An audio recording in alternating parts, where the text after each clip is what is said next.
What's up, everyone? Welcome to another episode of the two OGs talking 49er football. We're going to have a guest with us tonight. Many of you guys know who he is. Brandon from Forever Faithful podcast will be joining us momentarily. But tonight, we're here to talk about another win. Oh, wait a minute. It wasn't a win. It was a loss. And we're going to talk about it. It sucks. It is what it is. Here we are. How are you doing, Peter? How was your day today? I'm good. Like I mean, it always sucks on a 49er loss, but at the same time, we're moving on. We're still 5-2.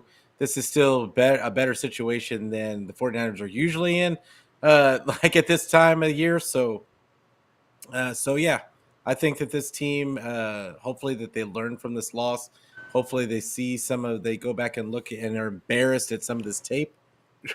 And yeah, that we just keep it pushing and take it out on the Bengals next week. Yeah. I'll be honest with you. The way this defense has been playing lately, the way that Steve Wilkes has been misusing the player and personnel, if you will, I don't know if we're going to beat the Bengals. I think the Bengals are going to do some ass kicking, bro, and we're going to be the ones receiving it. We'll see what happens. But before we go any further, let's go ahead and welcome everyone in the chat. Don Dotson's in the chat. Welcome. What's going on, Don? We got Royalty.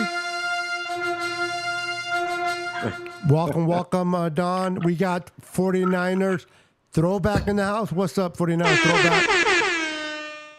We got, what is it? Oh, wow, that's small. Hold on. Give me a second. Even with my glasses, I can't read that. Imperia 408 in the house. Welcome. We got, let's see who else we have. All right, let me go ahead and bring in our guest that loves to come in late and ruin it for everyone. Hold on, guys. Let me remove the thing. Let me assign him to 3. Boom. All right, let me shut down. Boom.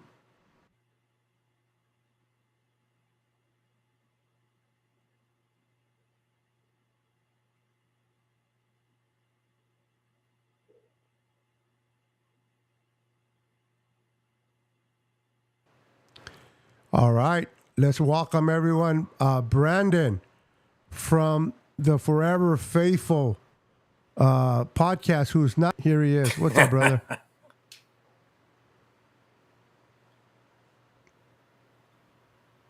Uh-oh.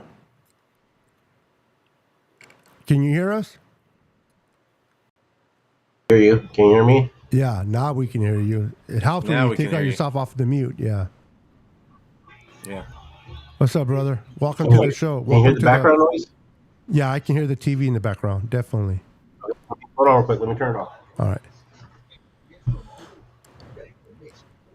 Who cares about the Warriors anyway? What's up, Luis Moreno?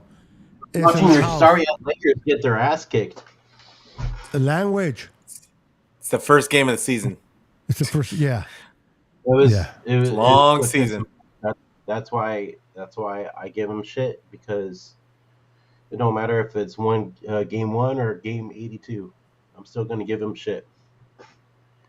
Okay. I bet you can't even name our 5 starters tonight.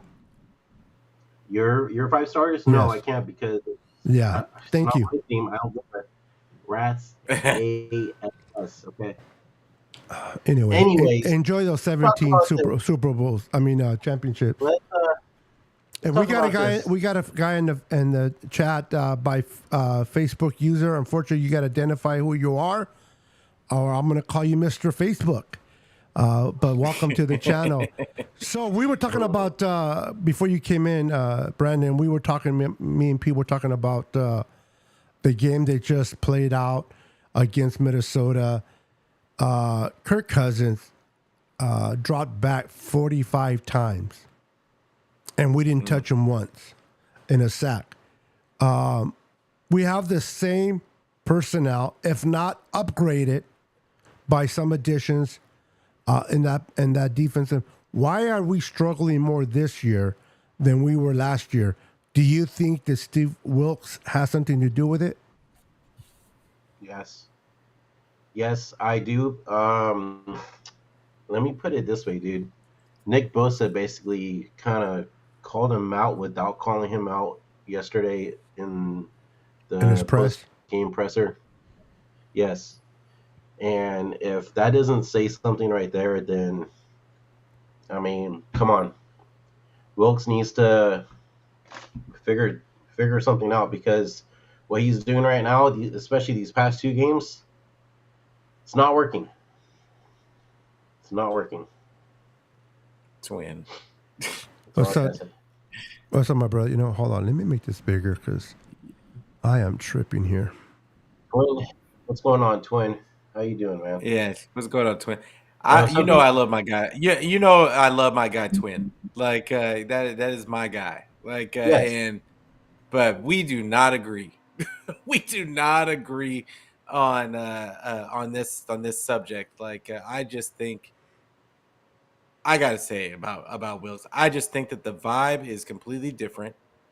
Um, we can talk about percentage of plays and percentage of coverages called and all this other nonsense, and but the reality, and we can talk about the amount of points being scored. We can talk about that too. They gave up 370 yards. They gave up 370 yards as well as 10. They beat the 49ers in time of possession by 10 minutes.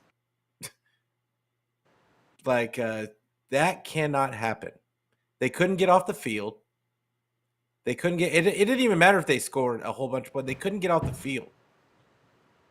And it's not the play. I don't think it's a personnel issue. There's these guys just aren't being asked to do the same things that they were asked to be being asked to do the previous year. I don't see the same stunts and twists on the defensive line, and I'm sure somebody in the chat is going to say come up with some percentage or a number of times that it's the same. But I'm talking about situational play calling. Situational play calling, it has stunk, and we can say what we want about it was what's his name, Mooney Ward's fault. He should have gotten the interception. Like if he makes the interception, we're not talking about it. It still was a bad play call, and that is the reason that happening that that touchdown happening is the exact reason why it's a bad play call. Because if he didn't make it, or if the guy there's nobody there. There's nobody there. There's no contingency plan. So we can make the Steve Wilkes' job is to manage the process and to put these guys in a position to succeed. He is not doing that, in my opinion. These guys they obviously have different. They're being asked to do different things. It might be in the same coverages, but it looks like they got different responsibilities because they are not firing on. They are not firing off the ball. They are not aggressive at all. I don't see the same bullies that I saw and the same physical play that we saw last season. I just don't see it. Now, and I really doubt that it's the players' mentality, because I think that these guys have a really good locker room, and it's just weird to me that you make one coaching change and all of a sudden that whole vibe changes. It's got to be the person the change. So until proven otherwise, like I gotta say that the same thing is better. We've got to see something better from Wilkes. He's got to figure it out. If it and means that also, he's got to find a way to get the players going, I don't care what he's got to do. He's got to get these guys ready to play on Sundays. That is his job. yeah. Also, too, is it's like why would you blitz going into halftime? Like just freaking play regular ball, full four-man rush, right? Mm-hmm. And or pass rush, Yeah, they should have and went prevent kill the defense. game. Yeah, kill the time. Like Yep. I don't know what Steve Wilkes was thinking blitzing with all that time left too, especially. Like, I don't understand. Another thing too is a lot of people are saying too, like Wilkes has been up in the booth calling plays and stuff like that.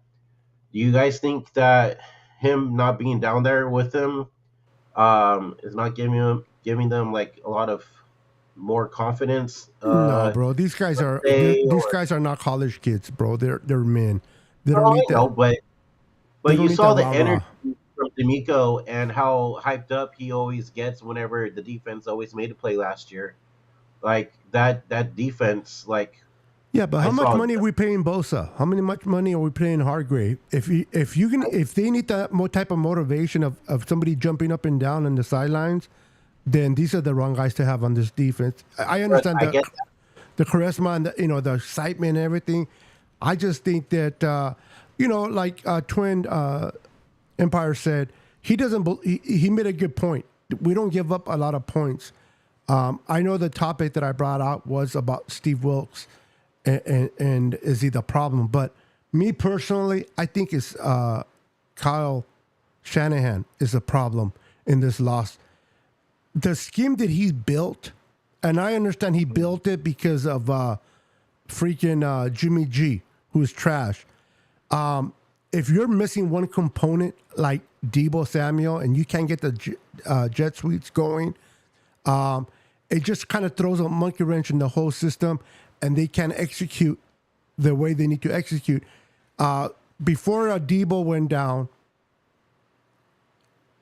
we were scoring 30 points in the first 5 games, and then Debo is not able to play, and suddenly we can't score no more than 17 points. I think it's a system problem. The way he built it, I want to get your guys' input on that. Your sincere input, because the way the system's built is to be the yak guys, right? The yards after the catch. But if you don't have one of the guys that leads, if you don't have the engine that leads the car, which is Debo, I don't know. It just seems like, Minnesota, they were without Jefferson, but they found other ways to win without Jefferson. It seems like Kyle can't do it without Debo. So I want to start. I'll start with Oh, yeah, go ahead. go with Brandon real quick, and then I'll let you finish it off there, Pete. For sure. repeat that question again, dude. Seriously, it took me about an hour to say it. Dude, only because I don't know why, but No mames. the Yeah, program you use on my computer, it makes it slow and cut out sometimes. yeah. It's called you have a cheap computer. Do you have that No, problem, no. Pete? Huh? No, I can hear you. There it is, bro. Continue. But anyway, my question was, But I think are it's you wearing Kyle Shanahan's earphones? fault. No, Oh, that's probably it too. I have them right here though. My question Maybe was, earphones. I believe it's Kyle Shanahan's fault because of the scheme that he built, and the way he runs, the yak after the yards after the catch, and when you're missing a component like Debo, that sets the tone for what he wants to do offensively, he seems not able to do anything better to adapt without him on the field. I disagree. I think it's more of Kyle relying on Christian McCaffrey. Even with Debo in there, he still relies on Christian McCaffrey. You saw yesterday he used the. Can I cuss on here or no? Yeah, of course you can. I was Okay. kidding. Um, he used the shit out of CMC, and I like that one. I like that. That was perfect. That was perfect. Um, he noticed that CMC didn't miss one snap at all in yesterday's game. So he relied on CMC once again, and with the stuff that was working, like the couple of slants to BA or the couple of passes that he had to George Kittle, he needs to open up the book more and go to other players than just CMC. And defenses are focusing on CMC, and you've seen it the past 2 weeks now because CMC hasn't been getting a lot of rushing yards, right? And everybody's cracking down on him. So Open up the playbook. Don't rely on CMC no more.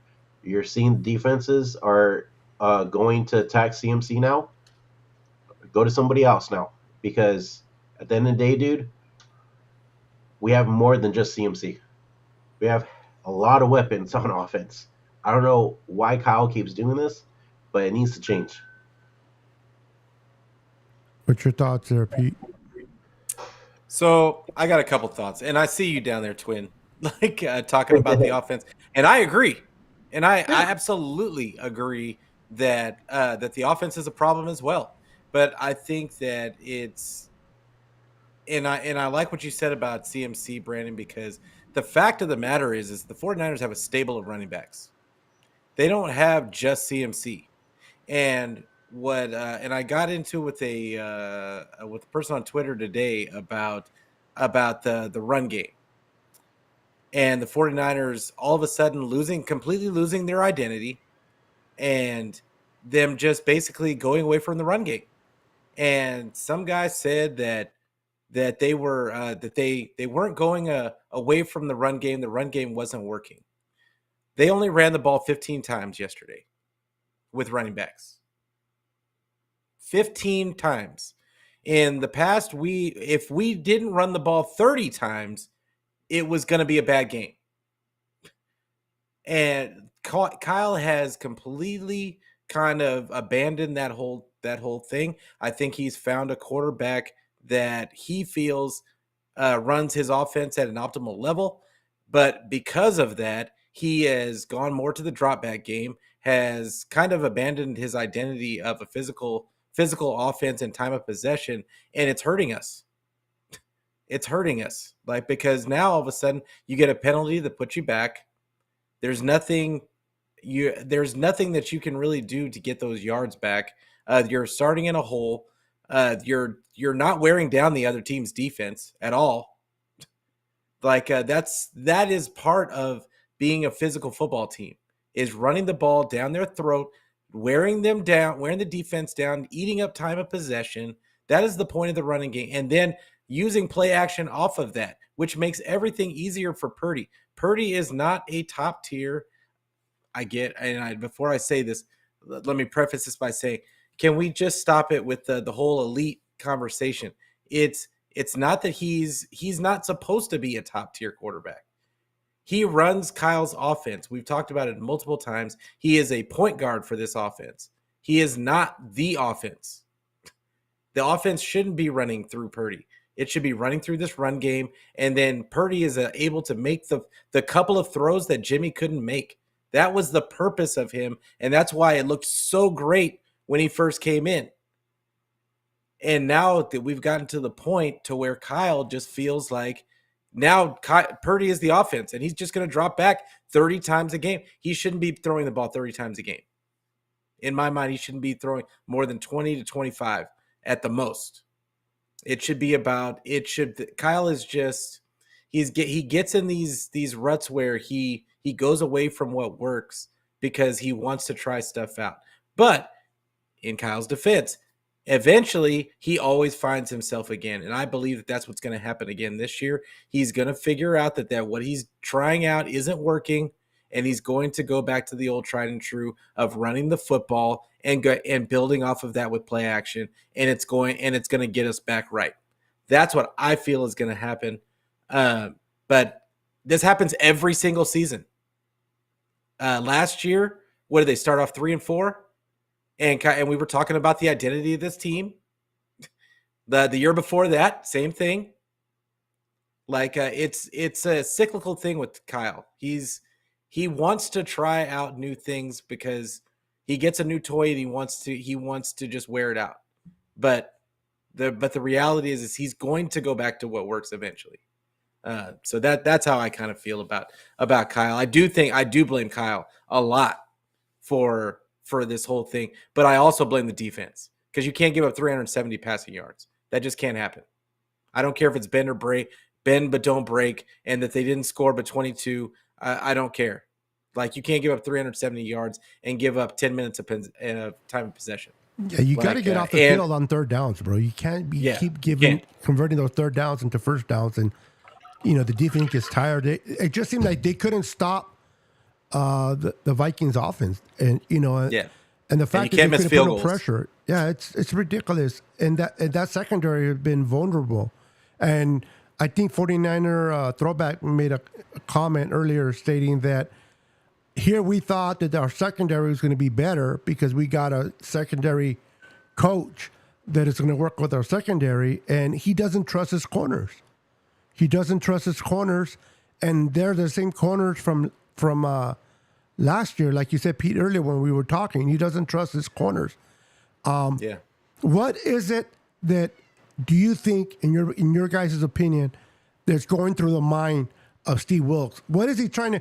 I know every coordinator wants to put in their own wrinkle into what's already working, but it seems like whatever wrinkles he's trying to put in, or in my opinion, force in, is not working. What do you think he needs to do? You think he needs to adjust to the defense and how the defense was playing last year, more and less of him putting his wrinkles? Or do you think he needs to put more wrinkles in and turn it more into his type of defense? Either one of you guys can answer. Yeah. Can you mind if I go first, Brandon? Go ahead. So I believe, and I think we were talking about this off air too. I believe that Steve Wilkes needs to turn on the tape, see what they were doing last year, and start adding in some of the stuff that D'Amico was doing last year, which is a lot of twists and stunts and kind of overloaded certain sides of the line on obvious passing downs. It's really simple what they were doing. They weren't doing a lot of blitzing. It was timely blitzes, and blitzing wasn't a substitute for the pressure. The defensive line was still getting pressure even towards the end of the season. They were still getting pressure. They might not have been getting sacks, but they were getting pressure. The way that they're letting the defensive line go to, like, in these games, is they're just hiking the ball. Okay, you guys go up the field, and then it's all up to the back end to hold it down. But they're not getting pressure, so you're going to have to manufacture pressure by twits and stunts. That's you. If you're going to rush 4, that's what you have to do to get to. You just can't trust that the defensive line is just going to overpower the other team's offensive line. That's just, to me, that's just a recipe for disaster. Go ahead, Brandon. What's your thoughts? Yeah, I agree, Pete. I think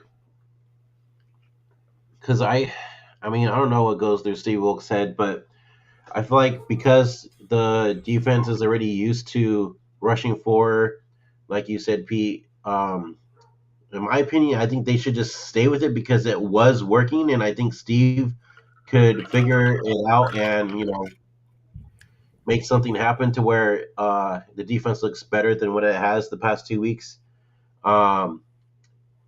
We've been getting, I don't know, man. It's hard because just the way they played the past 2 weeks, I'm just like, what happened to the defense that we saw during the Dallas game?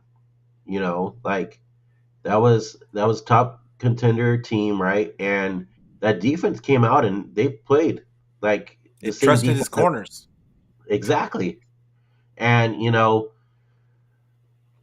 another thing too is I have to call out is the penalties. The penalties are killing us as well, man. Like, they need to clean that shit up too. I don't know, man. It's just I don't even know what to say at this point right now because our defense has looked crazy. Like, not the same defense I know that they can be. Even though they haven't given up a lot of points, the yardage and the open receivers, all that stuff, no bueno, man. We need to cut it down, regroup, and get their shit together because if we're trying to be a Super Bowl contender team this year, that's not Super Bowl contender right there. That's high school shit right there. Yeah, there's always a lot of work. There's always a lot of questions when a team goes 5-0 and then just drops 2 back-to-back to teams like Cleveland and Minnesota. They definitely have to look inwards and figure this shit out, figure it out quickly, and make the necessary changes. Defensively, we got to continue to put pressure on the quarterback. I noticed that the quarterbacks or offensive strategies from the offensive coordinator facing our defense is, at least this year, is let's get the ball out of the quarterback hands quickly. And because they know that we can put the pressure. It's not like our defenders are not getting through. It's just as soon as they get near the quarterback, the ball's out of their hand. And it's something that it makes it hard for us to get sacks. And it seems like offensive coordinators are making that adjustment. So now, what does Steve Wilkes do to counteract that? What does he got to do? They'll say, okay, the quarterback's getting the ball out quick. So now he has to work on the secondary, and they have to be more better coverage. They got to bump right at the line. They got to make sure to harass the receivers, not let them get clean runs. I mean, I would like to know, what do the Wilkes need to do as a coordinator, and what type of adjustments needs to be made in order for us to change this thing that they're doing by getting the ball rid in 2.5 seconds. What do you guys think that Wilkes needs to do for the quarterback to hold on to the ball a little bit longer? I think it's better coverage in the backfield, but I want to get your guys' thought, and also people in the comment. What are your guys' thought? What does Wilkes have to do to keep getting these offensive coordinators getting the ball so quickly? Go ahead, Pete. Oh, okay. So I've talked about this one in the past as well, and I just think that in the past, it felt to me like they weren't playing so much off coverage. We know that Mooney Ward is not good at off coverage. That's not his game. And I think that these guys are at their best when they can get up and get physical with the receiver, with the receivers. It's going to give the defense that extra second to get near the quarterback. And you've got to bump these guys. They can't have free reign, because what's happening right now is, like you said, they're getting the ball out in 2.5 seconds. But when they get the ball out, there's nobody around them. There's nobody around. They're just catching balls wide open every single time. And you cannot tell me that every person in that secondary is not doing it's their fault and it's their problem. I reject that notion. Because this was not, they were very physical in the past. And that was what this defense was known for, was being physical. And if they got beat over the top because they were being too physical, I could live with that. They were just getting beat. But this of just allowing them to catch the ball underneath over and over and over again, and we're just going to blame the defensive line for not getting home because they can't get to the quarterback in 2.5 is, I just think it's just the wrong. I think it's the wrong thing to be even. Yeah, it's a little ridiculous to me, in my opinion. I know that we want Steve Wilkes to be good, and I see and I get it that they're not scoring a ton of points. But at the same time, you're going to need your defense at some point. Their defense has been giving up yards like there's no tomorrow. This defense, we can talk about points all we want to, but this defense is not even top 5 right now. This was the number 1 defense in the league last year. The defense currently is in the middle to the lower middle of the league now in giving up yards. That cannot happen. You're keeping your offense off the field. So unless you're expecting if you're giving up 10 minutes of possession time, then you're just asking your offense to score basically every time they get on the field. They have to score every time they get on the field, because you're going to leave their offense on the field the majority of the game. So I'd be interested to hear what people's reaction is to that part of it. Like, because I don't think that we're thinking when we're talking about the amount of points that are given up, I don't think that we're thinking about the time of possession that's eating up. True. And you also can have an all-pro running back fumble the ball twice now. That's a no-no. You know, I Question. understand. Hey, Beto, question for you, because all I hear all the time about Shanny is that, hey, guy fumbles the ball or a guy misses a block, that he's going to be in Shanny's doghouse and he's not going to get touches. So is he going to do the same thing to CMC now? Of course not. Well, I mean, why not? We should be holding him accountable just like everybody else, right? Yep, I agree, because he's fumbled. He fumbled it twice already now in the end zone. But I know why you guys are saying what you're saying. I understand that, you know, it's, and you're right. But let's be real. Do we want CMC in the doghouse? We need CMC, and I understand where you're coming from. You know, if it would have been anybody else, they're in the doghouse. We've seen it with Shanny, but Shanny's not stupid either. CMC gives us a great chance to win each and every time he's on the field.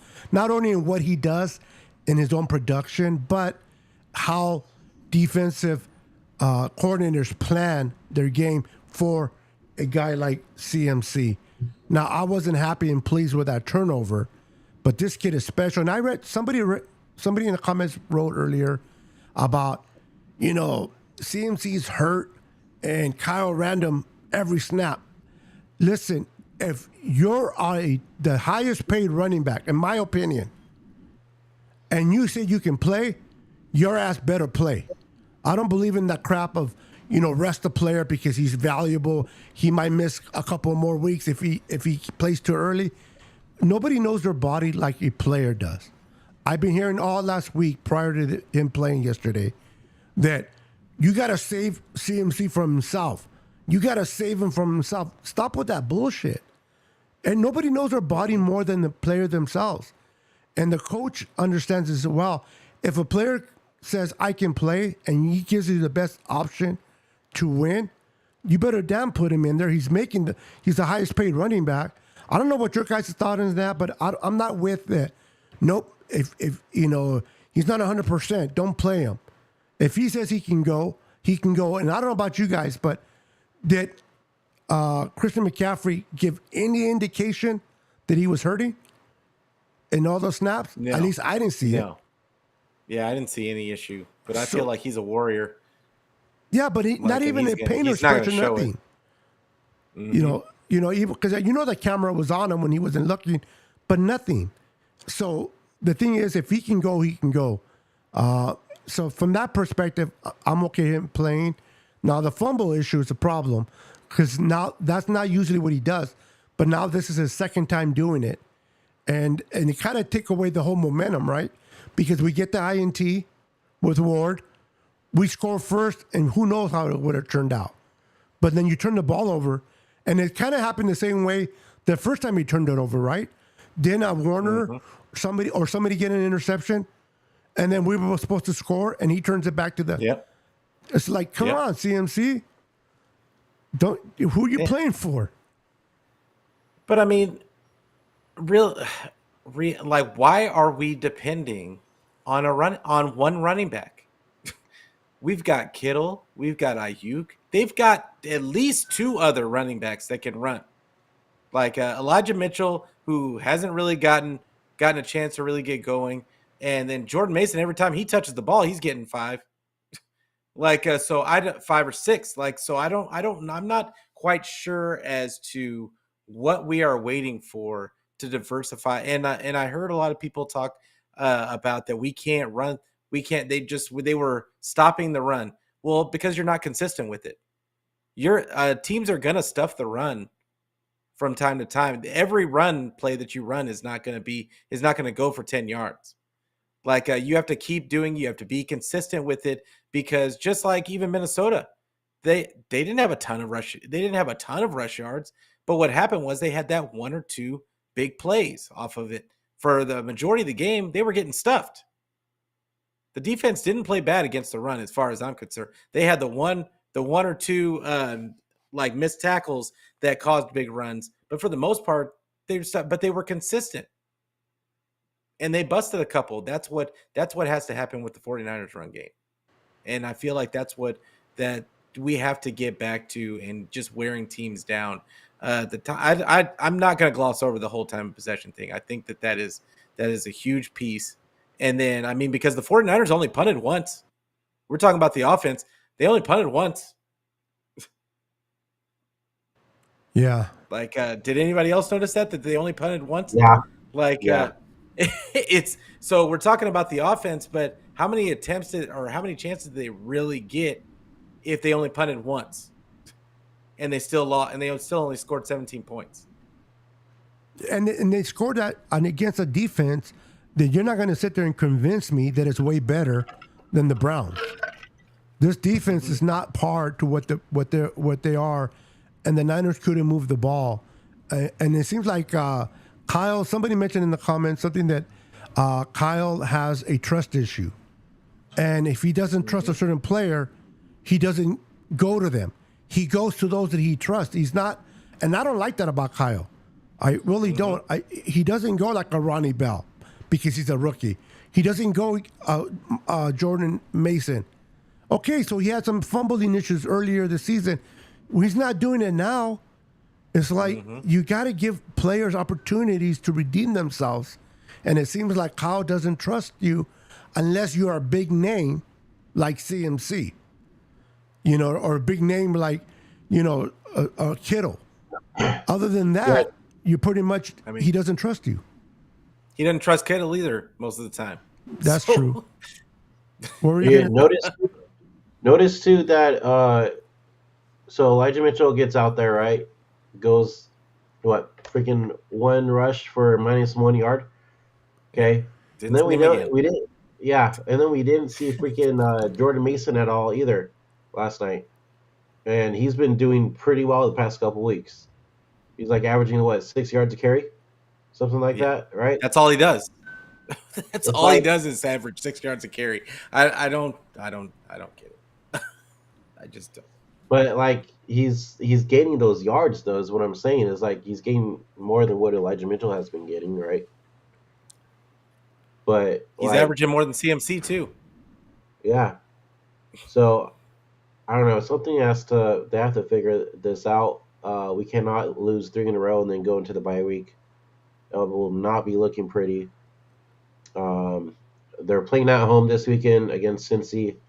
Hopefully with a home crowd out there as well, something will change and they'll look like them old selves again this weekend, and they change whatever they need to. that home crowd better play secondary. Oh, for real. Because if they're not playing secondary, bro, and this is not towards you, Brandon, but I'm directing this towards the defense. We gotta do better, and the tackling, it's beyond this missed tackle.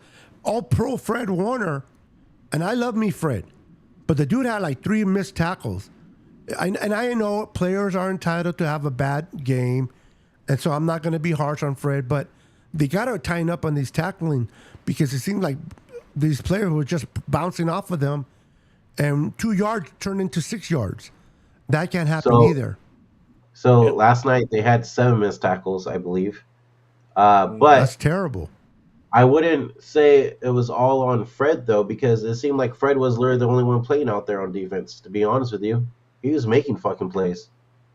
You know what I mean? Like, he did miss some tackles. He had his missed tackles. He did. But his good plays overdid those missed tackles, especially that one that he jumped over the middle to stop Kirk Cousins on that little QB sneak, Yeah, I'm not trying to take nothing away from Fred Warner. You're right. He made some excellent plays, Brandon. He went over but that still doesn't take away from the bad shit you do. He's an old pro. He's an old pro. And he spoke about it himself. He spoke about it himself. Sure. Him and Bosa both did. Like, they both took accountability, like, which I love about them. Yes. Like, but they both took accountability that they have to play better and that they have to lead these guys. Those are true leaders. So, Yeah, like they took accountability for it, so I don't have any problem. Like they with Yeah, am I I don't have a worried? problem No. with the defense as a whole. I'm not a fan of this. I'm not a fan of the play calling, and I'm not a fan of the scheme right now. Like and then I'm just not a fan of the identity of this team overall. Right this second. Like last year, we were talking about we were the bullies. We were the most physical team in the league. We just have not been. Like it was like we gave out all of it away after the Cowboy game. Like we haven't seen that team since. Are we in panic mode yet? No, No. Okay, good. no. I like to We hear. can you can be upset. Like I think that's the biggest thing about all this. You can be upset about the play that's out on the field. Like there's nothing, and you can still believe in the team. I still think we have the Absolutely. best. I still think we have the best roster in the league. Yeah, And I still think Shanny is one of the best coaches in the league. I have full faith in this team. Like I just think that I'm almost glad that these things are happening right now because it gives them time to To figure it fix out. it. Yep. exactly. And remember too, what and a lot of people have been pointing this out. The Niners lost week 6 and 7 last year too, and they were three That's what and I'm four. saying. They were Yeah, like 3-4. Yeah. So The yeah, thing I'm that not scares worried. me, we started slow 2 years in a row and started picking up steam. I'm yeah. afraid that this year is going to be the reverse. We started strong and we're just going to shit all the way down the road. Hopefully that's not, and I don't think that's the key. I'm being sarcastic with Yeah. that, but I believe in Kyle. Kyle is a very smart coach. He has his faults, and the thing people don't realize, as fans, we should be entitled to criticize and hold these coaches and players to a higher standard because we pay for the merchandise, we support them. But it doesn't mean, at least for me, it doesn't mean that I don't love my team. I got it tattooed on my hand, and so no matter where I go, I'm representing the team. But I'm not going to sit there and not criticize. I'm going to give flowers when people deserve flowers, and I'm going to speak highly of them. But when they screw up, part as a content creator, I'm gonna put them under the microscope and say, hey, I don't think he did right here, or I don't think this happened there. Whether people agree with me or not, that's fine. But I'm not gonna sit there and just love on Kyle because he's a great coach. He should, Yeah. he shits the bed a lot. But am I ready to get rid of him and get him? No, nowhere near am I ready to get rid of Kyle because there's nobody out there that I can think of bringing in that can do the same production that he's producing. So don't get it mistaken. Just because I criticize him or we criticize, it doesn't mean I want him fired or I want, Steve Wilkes fired. I just want Steve Wilkes. Now that I'm switching it to Steve, I want him just to make adjustments and figure out what's not Exactly. working and fix it. Don't stay with the same pattern because it's not working. Now we're giving up a lot of yards, and we're not giving up a lot of points. But in this case, it's kind of confusing for me a little bit, guys, because we only gave up 22 points, which is not a lot in the NFL. But that offense couldn't do shit. And I love Brock Purdy. I'm a huge supporter of Brock Purdy. This is only his second year, but first year as a starter. He has a lot to learn, and people are too quick. This is the fan base for you. Let me put it in a nutshell. They're too quick to crown him as an elite quarterback. Then they're too quick to call him a bust. What is Yep. it? Is he elite or is he a bust? Stop being emotional. How Stop being about a little bit emotional. in between? Yeah, it's like either he's a bust or don't crown him too fast and don't dismiss him too fast. Let him play. Let him figure crap out. Let him make his Yeah. mistakes and get better. People crown people too fast and then they want to get rid of them. What is this Yeah. microwave like? The things that we live all microwave. Everything wants to be like right now. I don't understand Yeah. that. Please make some note of it. I don't understand. Please explain that to me. I think that it's always been that way. It's like the fan bases have always been that way. I think it's just more prominent now because of social media, but it's just obviously in your face at all times. But I would say that Brock, like I said, I still really like Brock, and I still think that Brock could win. They can win with Brock. I think that the biggest thing is that you need to stop treating him like like you said, like he's already elite. Like, why are we crowning him this early as elite? He needs to build up that resume and get to the point to where, and I get Shanny wants to trust him. He shows more faith in him every single week, but at a certain point, you have to look at what's going on around you, the team that you have, and the identity of your team, and not want to go away from the identity of your team. Like, not lose yourself. You can't lose yourself because you got a new toy. That can't happen. Like, and I think that's what happened with CMC. I think that's what happened. That's what's happening with Brock, is that Kyle finds a toy that's working, that is like nice and shiny, and it's all of his friends are looking at, oh, look at your new toy, but then at the same time, he's got all these more powerful toys in the garage that can't even get out of the garage because you're focusing on those two. And I think it eventually, when Kyle figures it out and starts getting everybody involved, it's going to make his job and everybody's job a lot easier. Anything you want to add there, Brandon? No, I agree with Pete 100%. Yeah, So moving on a little bit, let's talk a little bit about the offensive line. I hear a lot of, I like to be lit. Okay, go ahead. Sorry, Beto. Just real fast. I mean, like, a lot of people are saying the offense and Purdy had a real bad game yesterday. But to me personally, I mean, besides those 2 interceptions, he had a good game. Purdy had a good game. And I feel like one of the interceptions was actually on Jawan and not Purdy. Yeah, I feel like Jawan stopped a little bit, but that could be me. I don't know. Yeah. I'm not gonna agree with you on that one. I hear what you're saying. He did play good. He bounced back good based on what he did on against the Browns. But those 2 interceptions were right in the chest between the numbers of that corner. Same corner. I think he's trying to recruit him to play for us, I guess, because the way he threw the ball at him. But Jawan Jennings was nowhere near, bro. He wasn't. Now, maybe he didn't cut the right way. Now, this is the thing, too, people need to realize. Brock Purdy throws with anticipation. exactly. He throws because he doesn't have the strength, so he throws with. He expects you to be there. So if he was supposed to cut right and he cut it left, and the ball's already up in the air, so that could be, in a sense, Jawan Jennings' fault, based on what the call was. But you guys got to remember, he throws with anticipation.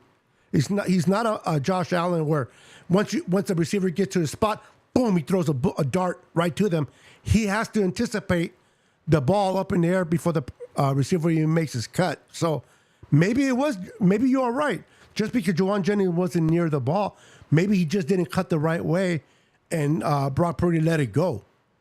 Yeah, it was an extra hitch. He put an extra hitch in because Jawan Jennings is not the fastest guy on the planet. No. So at the top of his route, he has to find ways to get separation. And and I don't think that him all the other times that Brock had thrown that pass, it was to somebody else that made a clean break. And like you said, he was passing with anticipation. He wasn't expecting Jawan to take the extra step in the other direction, and here we are. So Go ahead. You want to add anything, Brandon? I'm reading Twins Empire's message. No. All I gotta say is Dylan Moore had a good game too on our O-line. But you saw last night, guys, like that our O-line was getting eaten up too. You saw the pressure. 3-man rush. Yeah. It was I mean, let me get your guys' opinions on McKivitz. How do you think he did last night? He looked like McGlinchey. He looked like McGlinchey because a 3-man rush and he completely whiffs on the block. Otherwise, I didn't think that the offensive line necessarily did that bad with it when you consider they didn't have Trent Williams. Um, it was. I don't think that And Flowers are they Jalen Moore, ever. bro. Yeah, I don't think they ever committed to the run, and I think that was part of the problem. But Yeah, I don't think the offensive line is a major problem. Like you said, Trent Williams wasn't in there. Flowers, and credit to Jalen Moore for handling his side. McKivitz, didn't have a great game. He didn't. I don't think he had a bad game. I mean, how many sacks did we give up? Maybe we only 2? gave up. Let's see what is. And they 2? blitzed 1. We gave up 1 sack. One. According to Brandon. 1 sack. Okay, 1 so sack. you give up 1 sack, and the amount of time they blitz, they may be running 3 linemen, but they're always blitzing their corners or safeties, or linebackers, excuse me. So they blitz the most in the NFL. Brian Flower does that, or whatever his last name is. Only 3 tackles for loss. Yeah, so the offensive line did their job pretty well. And one thing about Brock Purdy, even though he made those 2 bonehead throws, he's great under pressure. His percentage of getting the ball out when the defenders are in his face. In other words, he doesn't get scared. He knows he's going to get hit, and he still delivers the ball. Is he elite? No. I don't want to crown nobody elite until they show me more. But is he able to run Kyle's system to the best of his ability? Absolutely. That's why Kyle trusts him, because he's not afraid of getting hit. He's not afraid of threading the needle. He'll let it go. He doesn't get, his confidence don't get shaken that quickly. And so I do like Brock. Now, people are like, well, Joe Montana would have won the game, in that time. I'm like, Joe Montana's retired. What do you mean, Brock Purdy did enough? Yeah. Did he do? Would have been great if he would have if he would have got the winning touchdown? Absolutely. But And he put them in a position to win the previous game against the Browns. It was a field goal. So he's still learning. This kid is still learning. Now, if it sounds like I'm making excuses, that's your prerogative. That's your choice of thinking. But I will sit there and criticize Brock Purdy. Like earlier, Brandon said, it might have been Juwan Jennings. I think he just threw it straight to the. But again, I don't know about the anticipation part because I'm not Kyle Shanahan. I don't know what the play call was. But the point is, he makes his mistakes. But to blame Brock Purdy and everything, who do you guys want? Jimmy G back? Absolutely not. Nick Mullins? No. Then I've been hearing too, bro. Well, the same people that don't want Kirk Cousins has a one damn good game against our defense, and us suddenly everybody wishes we had him. It's like, what is this, an emotional roller coaster? It's like, that's 49ers Twitter for you. Let me ask you, based on what he did last night, would you still take him over Brock? Honest question. No, I wouldn't. No, not at all. Yeah, no, I wouldn't necessarily, because I like Brock. But I would say the exact same things about Kirk Cousins. I don't want him throwing the ball 40 times a game in this offense. I want them to run the ball. Yep. And I want them to regain their identity, be physical, claim all the time of possession, shorten the game up, and then be able to lean on your defense. That's what I want to see. And then Brock's there to make those couple of throws that Jimmy couldn't make. It's really that simple. And I don't understand why we're overcomplicating the whole thing. That this team won they got to the NFC Championship without CMC. They got there without Brock Purdy.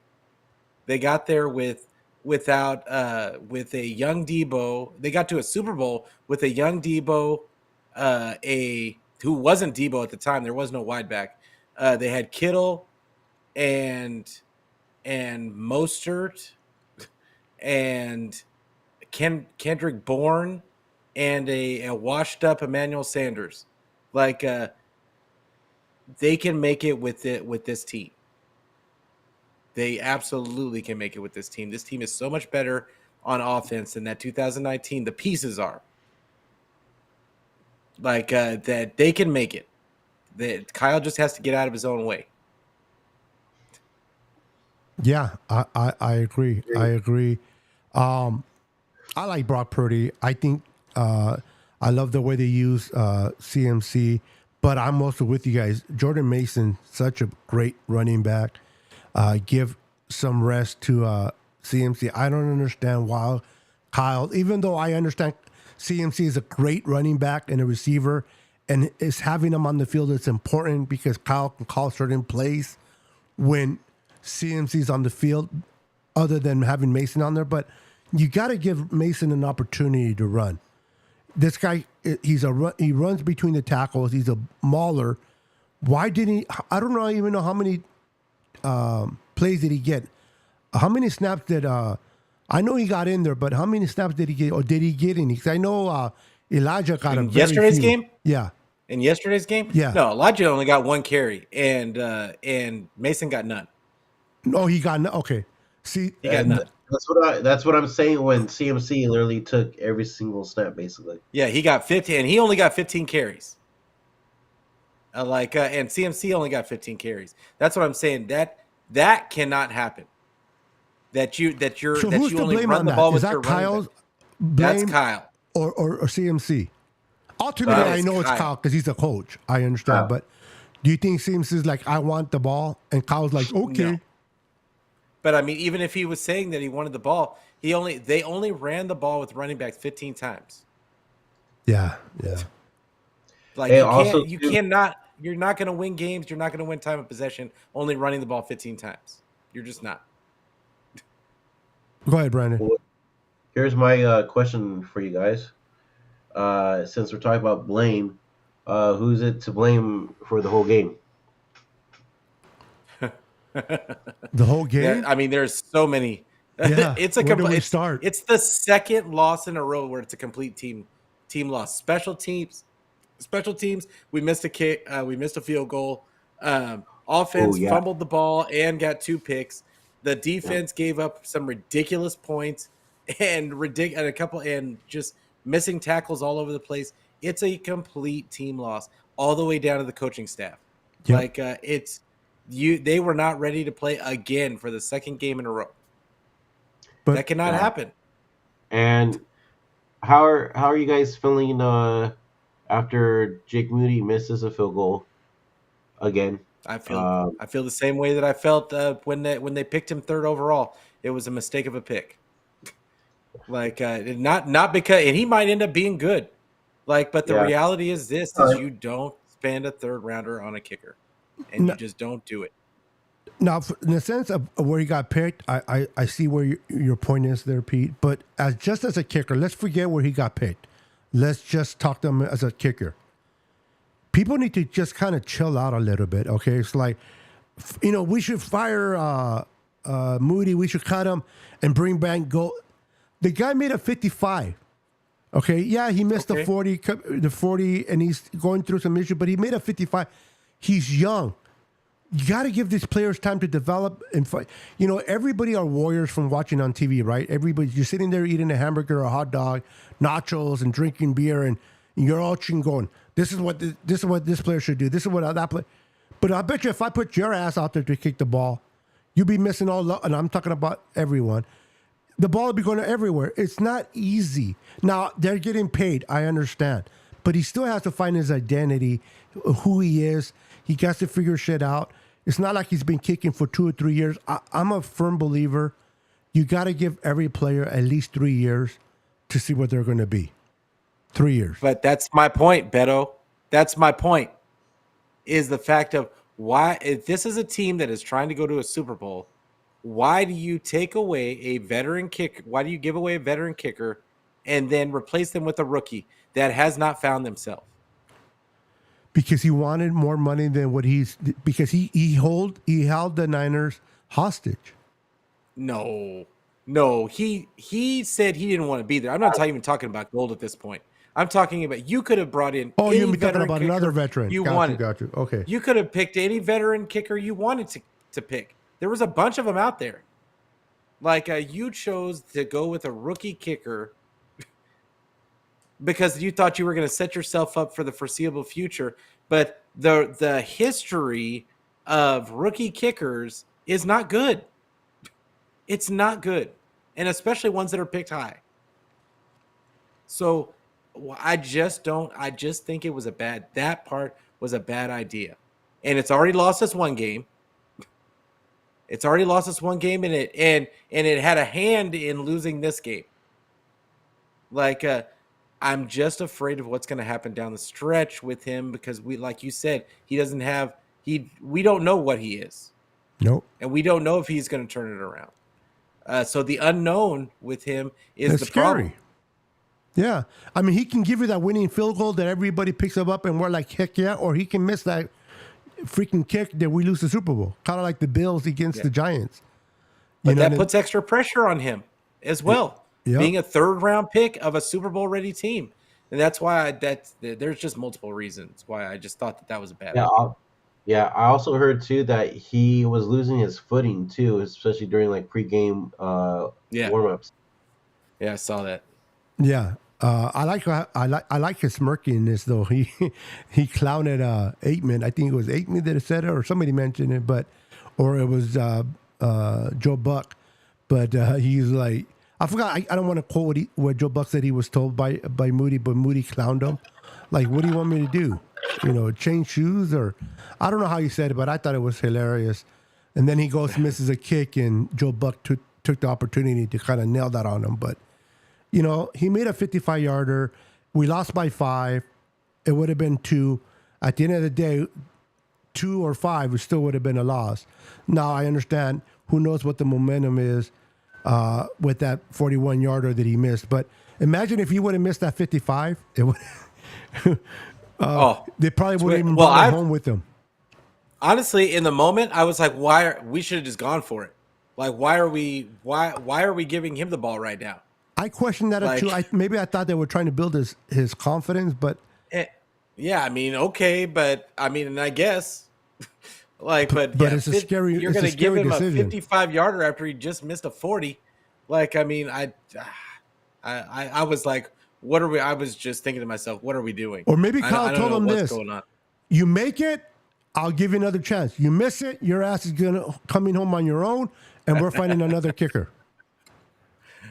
Because, if he had missed that 55-yarder, like, you could only imagine Twitter after that. Oh, yeah. They would have crucified him. There would have been, I mean, they're already crucifying him. Yeah, like, that's terrible. It would have just been that much worse. And but that's my thing is you're putting all that pressure on a rookie to, I mean, they're in the spot. Kickers are in the spotlight consistently. It's not like a wide receiver that has the time to come in and make an impact, or a running back or any other position, really. Like, every other position is given some leeway. But kickers, they're going to be in high pressure situations throughout the season. Oh, sorry. Damian Lee cracked me up when he put Taylor Swift at nose tackle. Yeah, I mean. Anyway, I thought it was funny. But men just kind of run away from her on a regular basis. So, I mean, it's unless you're Kelsey. Yeah, well, that's right now. Yeah, I know, huh? That's right now. About another month, and they'll be. Yeah, I was about to say everybody tests the waters, and then they talk about how crazy she is. That's what I heard. I'm not a big, huge follower of her or whatever, but anyway, that's with Kansas City anyway. But anyway, we came to an hour, so we're going to conclude. What do you guys want to see? I'm going to ask Brandon, he's our guest. What changes do you want, whether it's on the offense or defense, to be made to go going forward? And then Pete, you can close us out. Mm-hmm. Tighten up on defense, especially our secondary. Our secondary has been ass, and on offense, I want Kyle to stop relying on CMC as much as he is and spread the ball around. We have great talent all around. So Put them to use. Like, I mean, look at George Kittle had that big game against the Cowboys, right? Brandon Ayuk had a big game against was it the Steelers? Debo had a big game against the Giants. Like, I mean, I know Debo's out right now still, but just spread the ball around. We have more than just CMC in the back, and we don't have to always rely on CMC because defenses are noticing that stuff now. So we gotta change it up. We gotta change it up and make something happen because us getting killed by mediocre teams, especially, is pretty ridiculous. Especially if we're trying to contend in the Super Bowl. So, yeah. Close us out, You Pete. ready? Okay, so my main thing, I just want to see two things. I want us to get back to our identity on offense. I think that Kyle needs to stop being a prisoner of his own play sheet and call what needs to be called in the moment. And then my last thing is that I think Steve Wilkes needs to figure out the pass rush and find a way to get this defensive line a way to get them more to the quarterback without having to blitz. Like that shouldn't be necessary. They've found ways to get pressure with four. Like in the past, they have more talent now than they've had since probably ever, and so they just need to figure out a way to get the pass rush with four. So those are my two things. I just think Kyle needs to get out of his own way and play a little bit more free instead of being a prisoner of his own play sheet. Yeah. Real quick, Twin Empire I didn't see if that was behind in the comments tonight. He wanted the link. I'm assuming to come on here. I don't know if sometimes I get confused if they're talking to us or they're talking amongst each other, which is great, by the way. The chat was popping all night. Appreciate you guys for that. We are coming down to shutting it down. But if you want to come, me and Pete, we do this every Tuesdays at 6:30 p.m. Pacific. If you want to come on as a guest on our next show and let us know how you feel about your points, you're welcome to come on, Twin Empire. We'll extend that invitation to you. Yeah. But unfortunately, it would have to be next week because we're already an hour, and we like to keep it cordial and we like to keep it respectful for all our viewers. Plus, it's Absolutely. 2 hours ahead. Twin knows he's always welcome. Twin knows that he's always welcome on my show as well. That's my bro. Like always. Like we might disagree on certain things, but yeah, he's a great guy. Make sure that you give him a follow on. He has his YouTube channel. Him and his brother, the Bearded Bros, and then make sure you give him a follow on Twitter. He's great content. Yeah, what is his brother's name, or what is his channel? Law Nation. It's a cowboy. He's a cowboy. I seen him on his show. Okay, he has a huge follow. Okay, great show, huge following. Like great, just great show. And him and Twin are fire on screen together. So like, make sure you check out those. Really? Guys. Oh yeah, they are great together. I was watching his brother before I even knew that was his brother. So kudos to his brother because he got my intention about his commentation about the Cowboys. Can't stand the Cowboys, but I'm always a fan of listening to someone, even if they talk about the team I don't like, but they're making sense in what they're saying. I will listen to and educate myself on people's teams. I'm just not going to listen to weirdos or delusional fans, and I don't think his brother is one of them. So I've been watching it, and I've been subscribed to his brother way before I even knew. I just believe I found out today. I knew he had a brother that was a Cowboy fan in a contract, but I didn't know that was him.